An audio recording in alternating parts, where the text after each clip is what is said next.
બજાર વિસ્તારમાં lake view કરીને એક જગ્યા આવેલી છે, ત્યાં એક બનાવ બનેલો હતો. આ બનાવની અંદર ફરિયાદી દીપકભાઈ સન ઓફ કાળુભાઈ ભાવાભાઈ સુરેલા જે છે, એમની ફરિયાદ મુજબ એ પોતે મરણ જનાર હિતેશભાઈ હેમુભાઈ સુરેલા અને અન્ય એમના એક મિત્ર જે છે એ બજારની અંદર ખરીદી માટે ગયેલા હતા. આ ખરીદી દરમિયાન સામેવાળા જે આરોપીઓ જે છે, કુલ 6 આરોપીઓના એમણે નામ લખાવેલા છે, જેમાં વાલજીભાઈ ધનજીભાઈ વાનસુરિયા, જયપાલભાઈ વાલજીભાઈ, જયદેવભાઈ વાલજીભાઈ, ઘનશ્યામભાઈ સીતાપરા, પ્રતાપભાઈ ધનજીભાઈ અને જયરાજભાઈ વાલજીભાઈ, આ તમામ આરોપીઓએ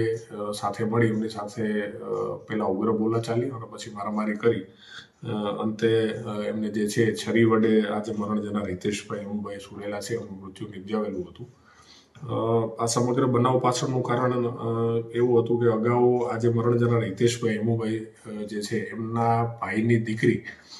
ને અગાઉ આરોપીઓ જે છે એ ભગાડીને લઈ ગઈ અને એની સાથે લગ્ન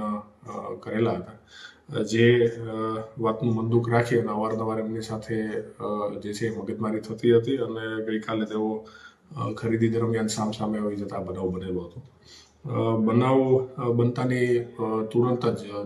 થોડી જ વારમાં જે આ બાજુની જે પોલીસની પેટ્રોલિંગની ટીમ છે એને આ બાબત ધ્યાને આવતા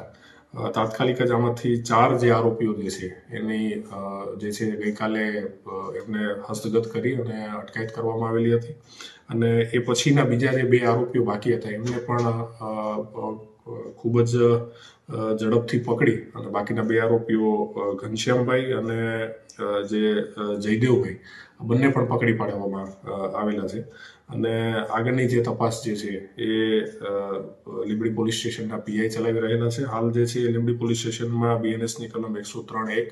189, 191, 190, 115, 118, 351, 352 અને જીપી એક્ટની કલમ 135 મુજબનો ગુનો દાખલ થયેલો છે અને આરોપીઓ જે છે હાલ કસ્ટડીમાં છે.